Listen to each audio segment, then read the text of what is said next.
Oke, assalamualaikum warahmatullahi wabarakatuh. Selamat pagi, sore, atau malam. Perkenalkan, nama saya Muhammad Nuzul Kadri dengan NIM 21040150115 dari kelas A, Program Studi Teknologi Pendidikan, Fakultas Ilmu Pendidikan, Universitas Negeri Makassar. Nah, teman-teman, pada kali ini saya akan menjelaskan tentang bagaimana dasar pemilihan media pembelajaran yang efektif dan efisien. Check it out. Pembelajaran yang efektif merupakan perencanaan yang baik. Media yang akan digunakan dalam proses pembelajaran pun itu juga memerlukan perencanaan yang baik pula. Meskipun demikian, kenyataannya di lapangan menunjukkan bahwa seorang guru harus memilih salah satu media dalam kegiatannya di kelas agar memenuhi kebutuhannya dalam mencapai tujuan yang telah ia tetapkan. Dr. Robert Heineck dan kawan-kawan menyarankan ada 6 model kegiatan utama dalam perencanaan media pembelajaran, yaitu 1. Menganalisis karakteristik umum kelompok sasaran, apakah yang diajar itu SD, SMP, SMA, atau perguruan tinggi. Kedua, menyatakan atau merumuskan tujuan pembelajaran.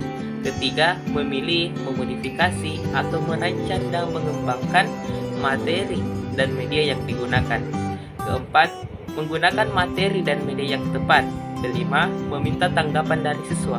Maksudnya, guru sebaiknya mendorong siswa untuk memberikan respons dan pembalik mengenai keaktifan proses belajar dan mengajar. Nah, yang keenam atau yang terakhir, yaitu mengevaluasi proses belajar.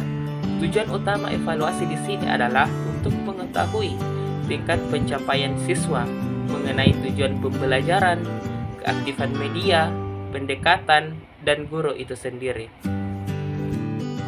Nah, seperti yang saya telah jelaskan, bahwasanya kriteria pemilihan media bersumber dari konsep bahwa media merupakan bagian dari sistem instruksional secara keseluruhan. Untuk itu, ada beberapa kriteria yang patut diperhatikan dalam memilih media, yaitu 1. Sesuai dengan tujuan yang ingin dicapai. Maksudnya yaitu media dipilih berdasarkan tujuan instruksional yang telah ditetapkan, yang secara umum mengacu kepada salah satu atau gabungan dari 2 atau 3 ranah kognitif, efektif, dan psikomotorik. Kedua, tepat untuk mendukung isi pelajaran yang sifatnya fakta, prinsip, atau generalisasi. Maksudnya yaitu agar dapat membantu proses pembelajaran yang efektif. Media harus selaras dan sesuai dengan kebutuhan tugas pembelajaran dan kemampuan mental siswa.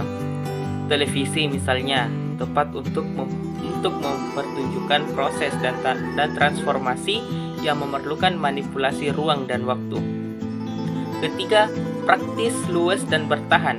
Artinya, jika tidak tersedia waktu, dana, atau sumber daya lainnya untuk memproduksi, tidak perlu dipaksakan, karena media yang mahal dan memakan waktu yang lama bukanlah media yang terbaik atau bukanlah media yang efektif.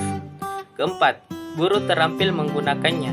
Poin keempat ini merupakan poin yang sangat penting, karena apapun media itu, guru harus mampu menggunakannya dalam proses belajar dan mengajar. Nilai dan manfaat media amat ditentukan oleh guru yang menggunakannya. Kelima, pengelompokan sasaran.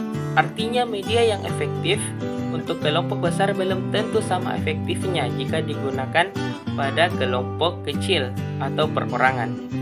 Yang keenam atau yang terakhir, yaitu mutu teknis. Maksudnya, pengembangan visual, baik gambar maupun fotografi, harus memenuhi persyaratan teknis tertentu.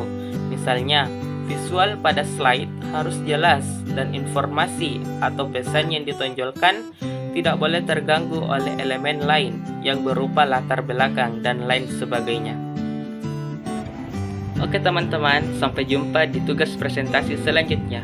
Sekian dari saya. Wassalamualaikum warahmatullahi wabarakatuh.